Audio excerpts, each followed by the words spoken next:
keselamatan. Bapak Ibu kasih Tuhan, ketemu lagi dengan saya Evangelis Avraham Effendi Usman. Bagaimana kabar Bapak Ibu semua?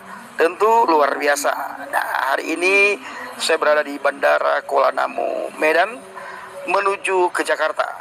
Setelah 3 minggu saya melakukan pelayanan penginjilan di Pulau Sumatera, mulai dari Lampung, Jambi, Pekanbaru, sampai ke Belawan, bahkan sampai ke Aceh beberapa hari, dan kembali lagi ke Medan.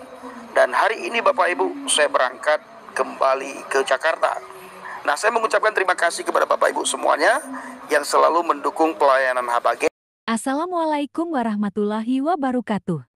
Berita kali ini datang dari si misionaris anak durhaka si Melin Kundang dari Aceh yang murtad gara-gara perekonomian. Siapa lagi orangnya sih? Effendi Usman lah orangnya yang rela murtad gara-gara ingin hidup, punya uang, mobil, dan sebagainya. Effendi Usman ini bikin cerita hoax dan bikin fitnah dan tanpa bukti agar terlihat dalam perjuangannya sangat hebat dan banyak kecaman umat muslim di Sumatera, apalagi di Medan dan di sekitarnya. Mari kita simak cerita hoaxnya dan tipuannya kepada para umat Kristen yang mau dibodohi murtadin yang selalu menjelekkan agamanya terdahulu agar dapat tempat di hadapan bagi umat Kristen yang mau dibodohi oleh anak durhaka yang murtad ini.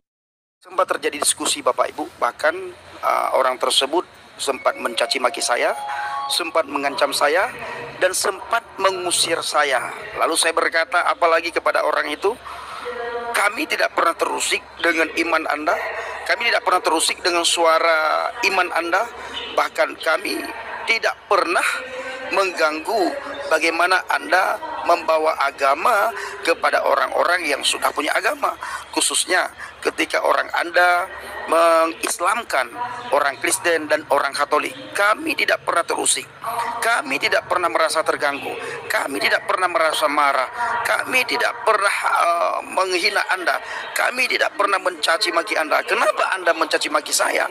Padahal yang saya beritakan adalah firman Tuhan. Saya tidak memberitakan hal yang lain. Saya tidak mengajak mereka untuk masuk agama Kristen Katolik.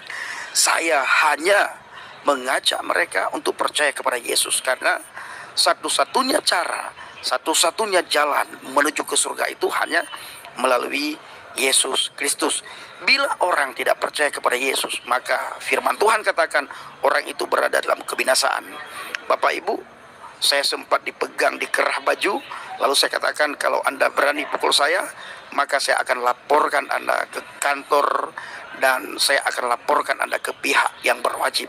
Lalu dia berkata, apabila Anda tidak pergi dari kampung ini, maka saya akan panggil semua masyarakat untuk mengusir Anda, bahkan untuk menangkap Anda. Kami tidak segan-segan menghakimi Anda.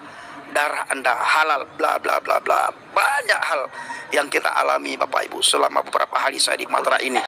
Nah, itu dia cerita hoaxnya si anak Melin Kundang ini, dan bikin cerita hoax seolah-olah dia dijolimin orang muslim di Sumatera dan sekitarnya, dan agar pendengarnya umat Kristen percaya dengan bualannya tipuannya agar dapat tempat dan dapat uang iming-iming donasi dalam perjuangannya dengan cara menipu umat Kristen dengan gampang, modal difitnahlah Islam dan menjual agama Kristen dan menghujat Islam dan nabinya untuk mendapat simpatik orang Kristen agar dapat donasi untuk dia yang menipu kalian umat Kristen yang mau dibodohi ya, dengan cara menipu kalian umat Kristen.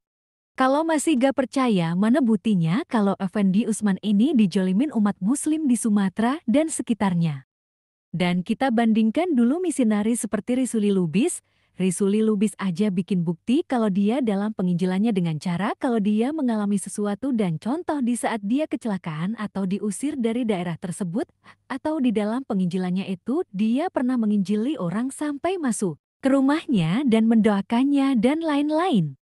Kalau Effendi Usman ini mana ada, hanya bercerita dan bilang Islam itu tidak toleran sampai mengusirnya, sampai menghujat Islam dan nabinya dan lain-lain. Sampai dia bilang Islam itu agama gak benar, kitabnya gak benar, agama Tuhannya sampai nabinya pun gak benar. Dan dia bilang Kristen itu lebih baik daripada Islam yang dihujatnya demi uang dan tempat di mata kalian Kristen. Dan masih percaya sama orang ini. Si penipu ini, buktinya dia durhaka loh. Gak ada alasan kalau orang ini ikhlas menjadi penginjil gak demi uang. Buktinya dia durhaka gara-gara di Kristen itu gampang dapat duit, gampang kaya, gak seperti di Islam tetap miskin dan dia korbankan ibunya sampai durhaka. Kalau benar dia itu ikhlas jadi penginjil dia dan benar-benar menjadi Kristen sejati, gak mungkin ibunya ditelantarkan, pasti dia mau merewat ibunya walaupun ibunya gak mau murtad gitu. Dan itu hanya alasan gak masuk akal. Kalau dia itu benar-benar mau masuk Kristen, hanya memodalkan percaya Yesus itu Tuhan. Itu buktinya Effendi Usman ini hanya mencintai dunia atau uang, bukan mencintai Yesus atau Kristen. Oke, sekian dulu berita tentang si Melin Kundang yang bikin cerita hoax dan suka fitnah Islam. Dan jangan lupa dukung terus channel-channel Muslim biar orang-orang kayak gini tambah kapok. Dengan cara di-subscribe, like, comment, share agar cepat berkembang dan selamat menunaikan ibadah puasa. Kalau ada salah kata, mohon maaf. Assalamualaikum warahmatullahi wabarakatuh. Kita jumpa di video yang selanjutnya.